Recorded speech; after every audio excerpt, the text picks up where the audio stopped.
Mungkin yang belum pernah dengar ini mulai, oh ya, kalau gitu gimana Pak? Saya ingin tahu datanya. Ya, minta ke kurir Anda. Bisa Pak? Itu sangat mungkin. Bisa ya. Ya, mungkin. Karena saya beberapa waktu yang lalu juga ada yang konsul ke saya, Pak, kami kok dapat begini? Saya bilang, ya itu berarti sebenarnya kurir Anda itu juga memang menarik PPN dari Anda. Dan dia pasti lapor Pak. Nah, ini yang teman-teman harus tahu ya. Jadi pada dasarnya tidak beda antara online dengan offline, tetapi secara itu tadi ya berhubungan dengan pihak ketiga, ada data Anda itu yang mungkin sangat mungkin kantor pajak itu tahu dari situ. Gitu ya Pak ya? Yes, Ya. yes. Lanjut ya Pak, masih mengenai ini ya online ya. Ya, ini luar biasa Pak. Mungkin nggak boleh kita baca, nggak apa-apa. Jadi sekarang ini Pak, kita lagi bicara sekarang dan ke depan. Kantor pajak lagi memang sedang gencar-gencarnya menggodok. Saya pikir ini juga penyebabnya salah satunya begitu luar biasanya volume perdagangan online Pak. Artinya luar biasa 2-3 tahun ini pertumbuhannya.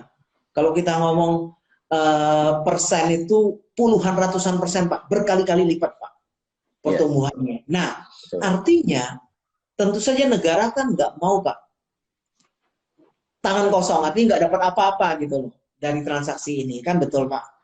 Nah, karena itulah sekarang memang sedang digodok terus, dan kalau ada yang tanya, Pak, apakah sudah ada undang-undang atau aturan khusus yang mengatur bisnis online? Belum Pak, ya, belum diatur, tapi sedang dibuat. Saya juga berpikir, kenapa undang-undang ini akhirnya atau aturan ini agak mundur? Karena memang salah satunya ada corona. Kalau enggak, saya pikir harusnya tahun ini sudah bisa disiapkan secara matang. Ya. Nah, kantor pajak menyebutnya pemajakan atas perdagangan melalui sistem elektronik. Ya. Nah, ini ada di media briefing. Ada di media briefing. Nah, ada Pak, baru keluar Pak, baru keluar beberapa, mungkin masih hitungan minggu lah. Media briefing itu berarti kantor pajak sudah melakukan Jadi gini Pak, intinya kantor pajak ingin melakukan pemajakan terhadap kegiatan yang tumbuh karena terbatasnya transaksi konvensional. Semua orang berlomba-lomba pindah ke online. Seperti yang Bapak cerita tadi ya. Nah, dengan demikian, salah satu yang ingin dilakukan, tapi belum ya Pak ya, saya tuh ingin teman-teman dapat informasi dulu gitu loh. Jadi kalau ikut kita ini selalu ada newness-nya Pak. Oh, saya dengarnya dari kelas ini gitu loh ya. Jadi pertama bahwa subjek pajak luar negeri bisa jadi pedagang luar negeri, bisa jadi penyedia jasanya, bisa jadi platformnya Pak. Oke. Ya. Ini berarti platformnya ada di luar negeri Pak. Mereka nggak punya cabang di Indonesia. Mereka nggak punya BUT di Indonesia. Oke. Itu nanti akan dicoba, ya, artinya belum tentu berhasil, ya, akan dicoba untuk katakanlah memaksa mereka untuk memungut, menyetor dan melapor PPN yang diambil dari Indonesia. Oh, oke. Bisa ngerti Pak ya? Contoh misalnya ada aplikasi A, katakanlah ada di Singapura gitu Pak. Ya, kemudian melakukan transaksi di Indonesia. Ya. Nah, ketika mereka melakukan transaksi ini ditetapkan dia harus memungut PPN dan nanti akan setor ke Indonesia. Nah, caranya dengan ya menunjuk perwakilan di Indonesia untuk menyetor dan memungut dan melaporkan PPN itu. Berarti kalau bahasa pajaknya dipaksa untuk menjadi BUT Pak, kayak dia ada perwakilan gitu loh. Saya ingin cerita Pak, sebenarnya sudah ada yang berhasil loh ini. Jadi ya, jadi sebenarnya kalau kita ingin fair, kalau Anda tahu Facebook Indonesia, kok Facebook sih yang Mark Zuckerberg itu Facebook ya? Facebook. Facebook. Dulu Facebook itu kan nggak punya kantor di Indonesia Pak. Tapi sejak Agustus 2017 atau 2018, maaf saya mungkin bisa keliru ini, pemerintah Indonesia dengan cara persuasi atau bagaimanapun, waktu itu kan Mark Zuckerberg datang, masih ingat nggak? Iya, iya. Buka perwakilan di Indonesia. Nah, jadi ini saya mau jujur ini, teman-teman yang sudah mengiklan lewat Facebook Ads, ya, yang bukan lewat Singapura ya, yang lewat ya, seharusnya boleh dicek. Mereka sudah memungut PPN-nya. Ada beberapa transaksi. Saya nggak tahu, saya nggak boleh buka di sini, tapi artinya coba dicek teman-teman mungkin sudah ada belum? Ada yang masang Facebook Ads ternyata sudah dipotong dan sudah dipungut. Nah, itu kurang lebih ya. Nah, harusnya sudah Pak, karena sudah ada perwakilan. Nah, itu kurang lebih implikasinya. Nah, ini akan tindak lanjutnya dibentuk atau dibuat PMK, Pak, Peraturan Menteri Keuangan. Sedang digodok. Nah, apa implikasinya, Pak? Implikasinya yang ini jujur, Pak, kalau kita ngomong kayak Facebook Ads atau apa, itu adalah justru perusahaan-perusahaan yang kita sebut dengan digital agency itu.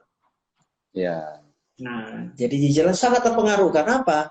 Karena digital agency inilah yang banyak memasang iklan nanti ke Facebook dan lain-lain. Nah, jadi tapi ini belum ada aturannya, belum keluar ya Pak ya. Tapi pelan-pelan ini sudah ya, Pak, ya?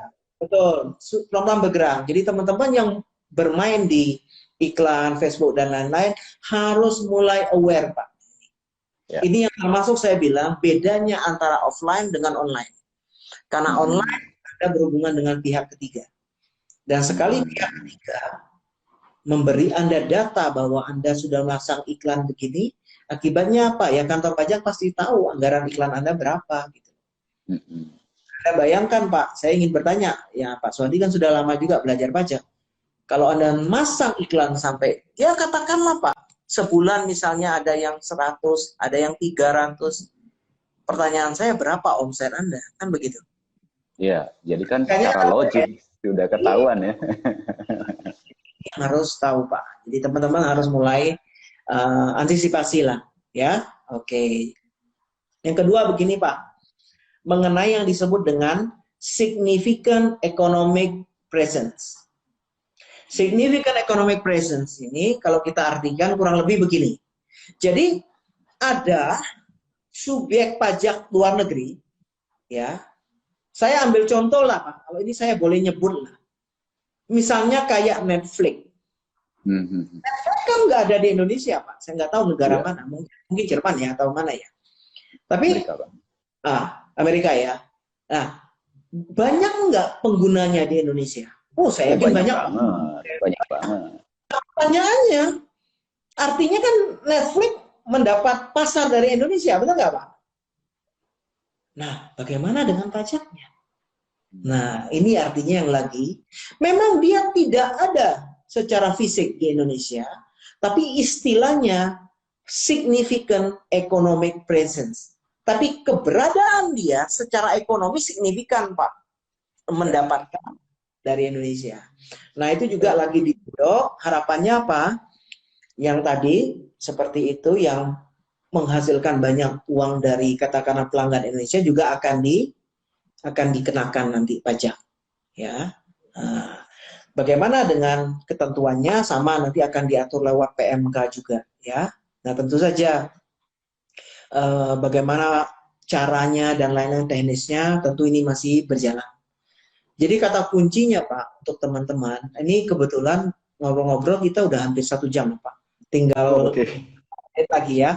Saya takut nanti mungkin sekitar 5 menit lagi kita close saja. Jadi pertanyaan pentingnya adalah kalau Anda berbisnis online, ya, bagaimana pajaknya? Satu, Pak, kesimpulannya bahwa secara online dan offline aturan pajaknya tetap mengikuti aturan pajak yang sama.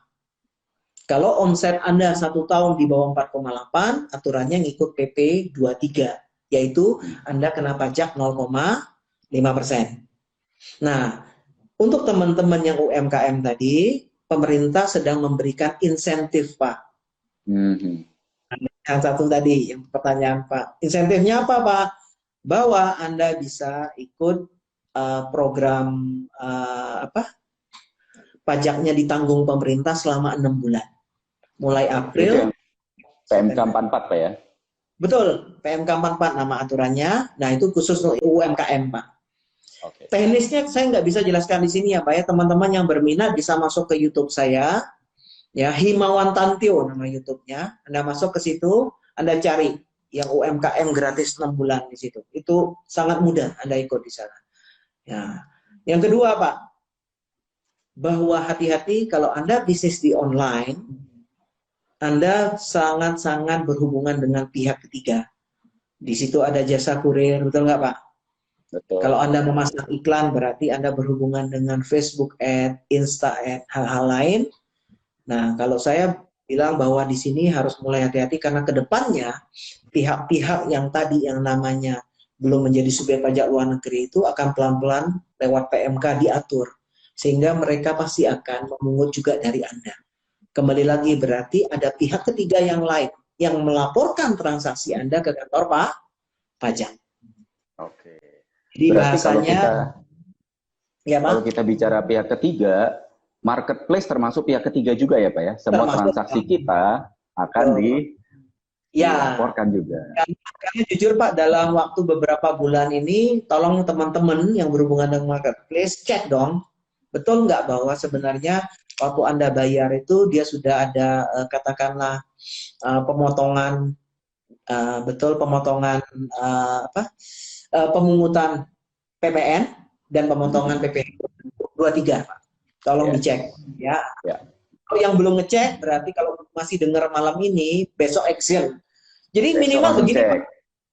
Jadi yang namanya personal tax management itu kita itu yang bertanggung jawab atas pajak kita, Pak Swandi. Kita lah yang harus memanage pajak kita gitu. Ya. Kayak saya ngomong dengan Pak Swandi gini kan mungkin aja teman-teman yang baru dengar akan kaget-kaget. Tapi kalau Pak Swandi kan sudah lama, sudah ngerti lah. Oh, saya harus seperti itu. Dengan Coach Himawan nih. Terima kasih. Saya juga belajar banyak dari Pak Swandi. Jadi kurang lebih itu Pak. Jadi bicara gitu. Cukup nyambung lah Pak ya. Jadi antara betul, antara tadi terima kasih nih Pak Swandi teknis yang Anda sampaikan tadi. Ada beberapa saran yang menurut saya luar biasa. Artinya Anda sekarang kalau ingin meningkatkan sales, apakah karena strateginya pivoting tadi? Jika Anda bergeraknya di barang consumer, masuklah ke marketplace. Dan di marketplace jangan takut untuk advertising. Karena marketplace punya algoritma untuk produk Anda. Betul ya Pak ya? Betul banget. Ya. Kalau kita yang di jasa dan lain-lain, mungkin masuk di Facebook Ads atau IG Ads. Dan di sana janganlah hard sell ya, jangan langsung jualan terus gitu ya. Tapi berilah sesuatu yang value-nya tinggi ya Pak. Supaya nanti orang katakanlah para pemirsa ini yang butuh ilmu-ilmu baru bisa merapat ke kita. Itu ya yang kita bisa tumbuh secara organik ya Pak ya. Itu paling penting Pak. Trust is very important. Yes. Pak, ada closing statement Pak karena kurang 7 menit saya lihat. Nanti tiba-tiba hilang Pak. Sama luar biasa nih Pak. Pak Swandi, gila ini bagus ini Pak. Saya senang ini. Sangat produktif. Jadi saya juga teman-teman semua yang terutama yang bermain di online ya, menurut saya kita harus jadi wajib pajak yang taat pajak. Tentu kita harus tahu bagaimana mengelolanya. Nah, Pak Himawan menurut saya adalah seperti yang Bapak Ibu tadi udah dengar juga, Pak Himawan sangat bisa menyederhanakan sesuatu yang rumit menjadi bahasa yang sangat mudah kita mengerti. Ya, jadi mungkin perlu follow Instagramnya Pak Himawan dan perlu subscribe YouTube-nya Pak Himawan. Beliau ini Pak, kalau kasih ilmu nggak pelit-pelit. Ya, ilmunya semuanya dalam semua, yang orang lain mungkin jarang bicarakan, tapi beliau udah langsung bagikan kepada kita. Jadi terima kasih banyak Pak Himawan, saya yakin teman-teman online dapat banyak manfaat dari sini. Ya, terima kasih juga Pak Swandi, ya ini edifikasinya luar biasa, saya juga udah kenal Anda cukup lama ya, sudah tahulah integritasnya Pak Swandi, walk the talk, apa yang dibicarakan, dipraktekkan, ya, luar biasa. Jadi nanti kita mungkin beberapa waktu lagi akan update ilmu lagi ya Pak ya. Yes, Terima saya kasih tunggu, untuk Pak. sharingnya luar biasa. Nah teman-teman yang di IG saya juga, kalau Anda mau belajar mengenai online yang tadi ya, tipsnya luar biasa dari Sakti Pak, tips Anda Pak. Tips Sakti ya Pak ya. Kita follow IG-nya ya. Beliau juga seorang, menurut saya nyebutnya itu apa ya, profit strategic coach ya Pak ya. Yeah. Nah, jadi mencari profit lewat online ya. Terima kasih ya Pak Sandi ya. Kita cukupkan sampai sekian ya. Bye-bye semua. Sampai ketemu. Bye. Bye.